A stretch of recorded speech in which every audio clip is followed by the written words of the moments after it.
You're stuck in my head, stuck in my heart, stuck in my body. I wanna go, get out of here, I'm sick of the party. I'd run away with you. Now this is the part you've gotta say.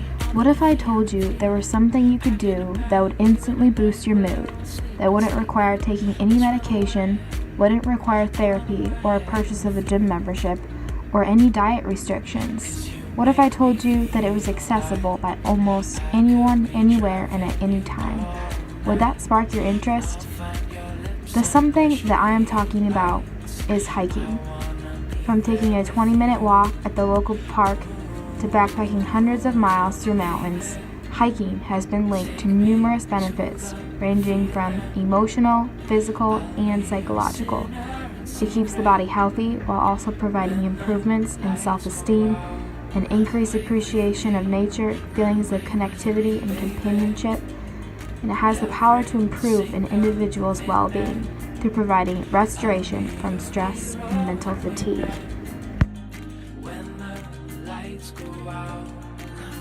And it is clear that our brains need healing. Out of adults living in America, 2.4 million live with schizophrenia, 61 million live with bipolar disorder, 16 million live with major depression, and 42 million live with anxiety disorders.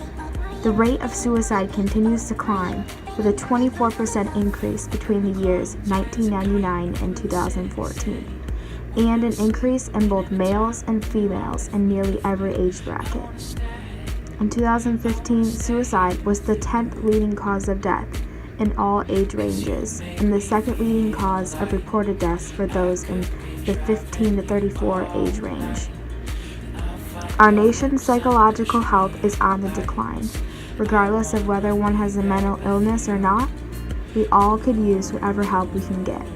Not only has research proved over and over again that hiking has the power to heal the brain, but through my own personal experiences, I have discovered this to be true.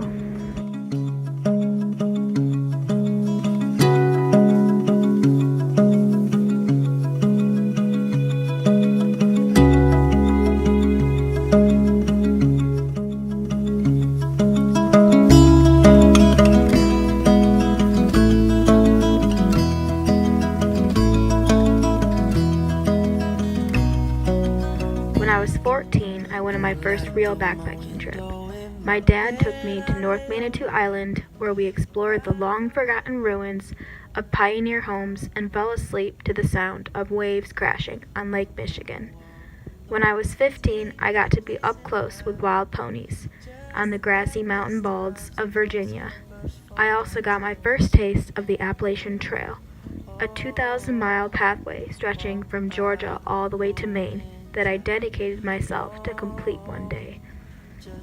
When I was 16, I walked alongside 200-foot cliffs with layers upon layers of naturally colored rocks in the Upper Peninsula of Michigan.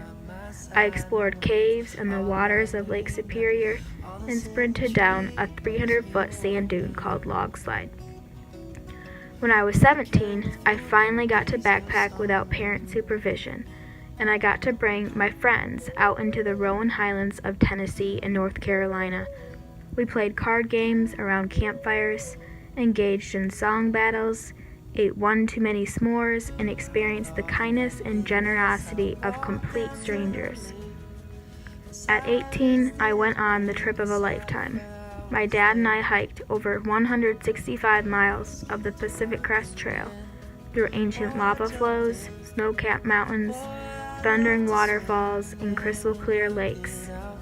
And in 9 months, I will be walking for 5 months on the Appalachian Trail with the intention of completing the 2,200-foot path. I'll hit the road, no place in mind, no idea will know just what I might find. Melodies and trees hang by my side, knowing is all I need now. All the symmetry makes me wonder, could it carry me through dark days of summer? I think hiking and backpacking has helped me out tremendously. over my college years. I think a lot of college students can just get really stressed out. Definitely with me, that happened a lot with all of the homework assignments. I was a student athlete and a student teacher, and so having all these things all together just it was a lot to handle. And I think hiking and backpacking was really just my way of staying true to myself and staying positive and staying happy. Life could get so intense, and the backpacking trips that I would go on really just helped me connect with nature, and I could just tell right away, like when I came back from those trips, I was ready to go. I was ready to handle another, month or so of tests and competitions and busy days with students, and those trips were just so important to me. And a lot of people didn't understand that, especially my head coach of the swimming and diving team. And I was told by him going into my junior year that he didn't want me to go backpacking. And I know the reason why he did that, it came from a good place in his heart. He didn't want me to get injured. But I also think he didn't quite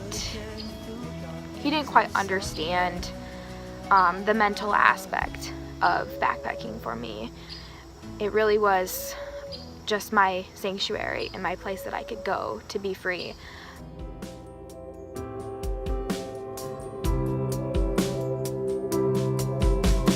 Counting all different ideas, drifting away.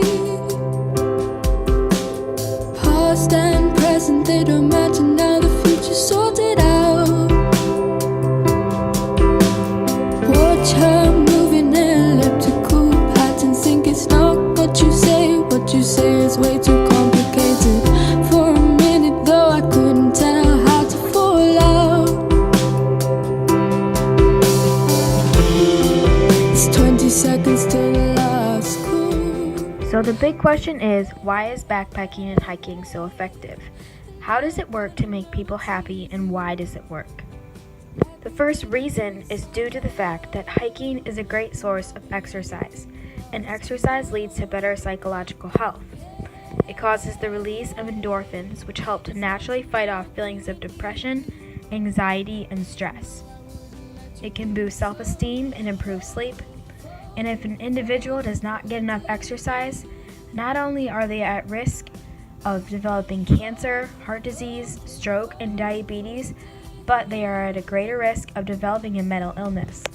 Getting adequate exercise is a growing problem in American society. Studies have shown that we are spending more and more time in front of computers, TV screens, and cell phones than ever before, and active outdoor time is being neglected. Only about 1 in 5 adults and adolescents meet the recommended physical activity guidelines of 30 minutes of elevated heart rate activity per day for adults and 60 minutes of moderate to vigorous physical activity for adolescents ages 13 to 15. This is a huge red flag for the psychological health of our nation, as exercise is one of the best ways to maintain good mental health.